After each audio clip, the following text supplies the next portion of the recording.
ازيكم يا بنات، عاملين ايه؟ النهارده هعمل اكل ايه او الغدا بتاعنا ايه النهارده؟ تعالوا اقول لكم. زي ما انتم شايفين كده، معايا لحمه مفرومه، ومعايا حته ليا او دهنه اللي موجوده عندك، ومعايا بصل. خلاص. وطبعا التوابل. هتعملي ايه يا مرمر؟ هعمل حواوشي. تعالوا بقى اوريكم الحواوشي بتاعي بعمله بطريقه حلوه قوي، وبجد احلى من بره. جربي الطريقه وهتعجبك قوي. عندك بقى الكبه بتاعتك، سواء بتاعت الخلاط او اي حاجه. تعالى هقول لك هنعمل ايه. هنمسك اول حاجه اللي او الدهنه نفرمها. لو انت بقى جايباها من عند الجزار بقى، على سبيل اللي هتعملها حواوشي، خليه يحط لك ايه 100 جرام ايه دهنه. طب كميه اللحمه قد ايه اللي يعجبك بقى يا حبيبه قلبي، تبع الاكل بتاعك.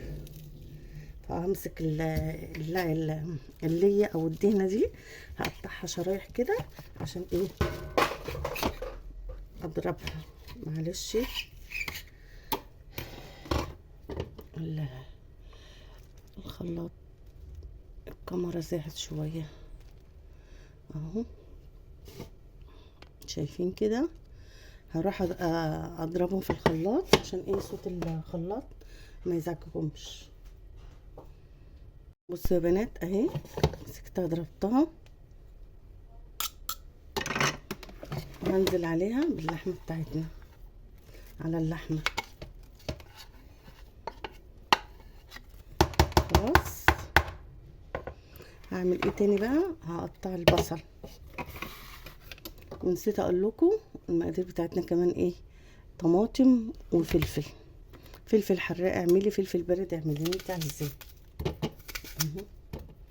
خرطيه بقى براحتك، سهل جدا وبسيط. هو انت محتاره هتعملي ايه، وهيطلع احسن من بره. الرغيف بقى قد كده دلوقتي.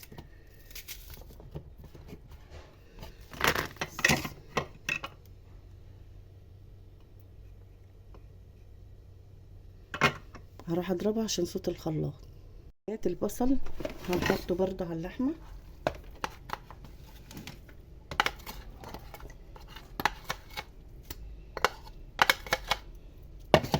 هنقطع القوطه ونضربها ايه، يعني مش قوي.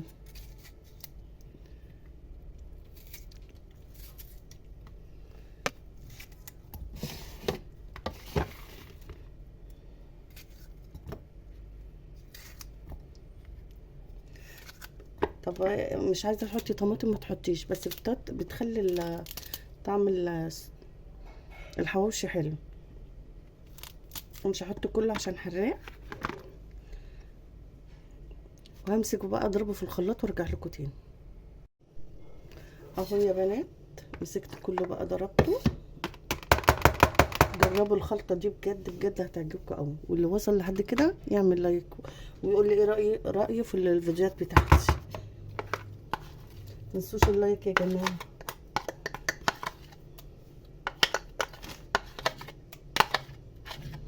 الريحه بقى ما اقولكيش طالعه ازاي، بجد جميله جدا. اتمنى ان انت تجربيها. طب معانا ايه تاني يا مرمر؟ تعالى اقول لك. عندك خلطه حواوشي حطي، ما عندكيش مش مفيش مشكله خالص. ادي فلفل اسود شويه حلوين كده، وادي شويه كزبره،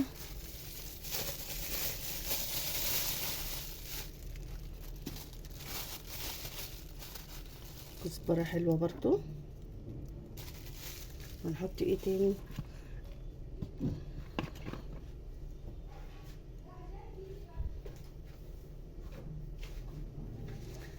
عندك توابل لحمه على توابل فراخ حطيها، هتدي طعم حلو قوي، تست قوي احسن من تتبيله الحواوشي. ولو عندك برضو حطي. ونقلب ده كله في بعضه، ودعكي كله في بعضه. الملح بقى، الملح طبعا ما تعرفي اكلك هي ايه بياخد كميه ملح قد ايه. خلاص. وامسكي ده كله ادعكيه في بعضه. ادعكيه كده، تخلي البصل يشرب من اللحمه واللحمه تشرب من البصل. دي ما اتضربتش مش مشكله. كله في قلب بعضه كده يتجانس مع بعضه. بجد طريقة حواوشي خطيرة خطيرة. الريحة طلعت من قبل ما اعمله.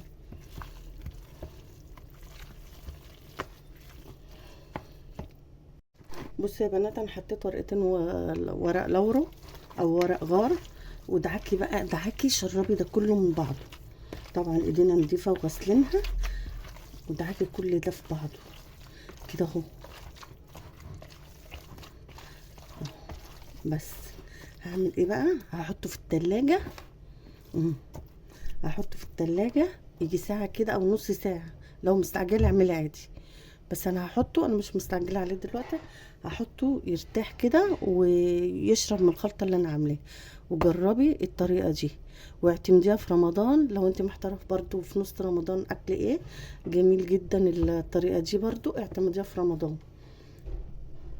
يلا هسيبها كده وارجع لكم ونشوف هنعمل ايه بعد كده. ادي يا بنات انا رجعت تاني اهو، وادي اللحمه بتاعتنا اهي.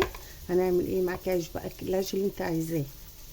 خلاص هنفتحه ونروح ايه، واخدين كميه لحمه او اللحمه اللي انتوا عايزينها وتفردها في العيش. حاولوا تفردوها في العيش كده.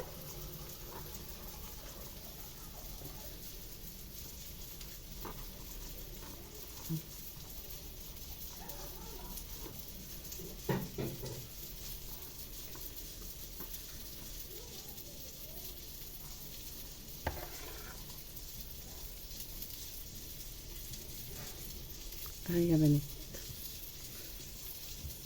تعالوا اقول لكم هنعمل ايه تاني. معايا طاسه وفيها حبه زيت مش كتير. هعمل ايه بقى؟ هقلب الرغيف كده،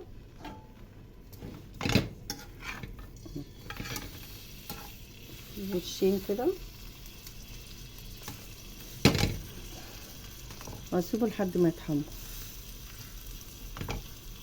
بس سهل جدا ومبياخدش وقت. يلا اللي وصل لحد كده يعمل لي لايك ويقول لي تسلم ايديك يا مرمر. اهو يا بنات، وتقلبيه من ناحيتين اهو. جميل، ما بياخدش وقت وسهل جدا بجد. بعمله احلى من بتاع بره. والرغيف بقى قد كده، طب ليه ما نعمله؟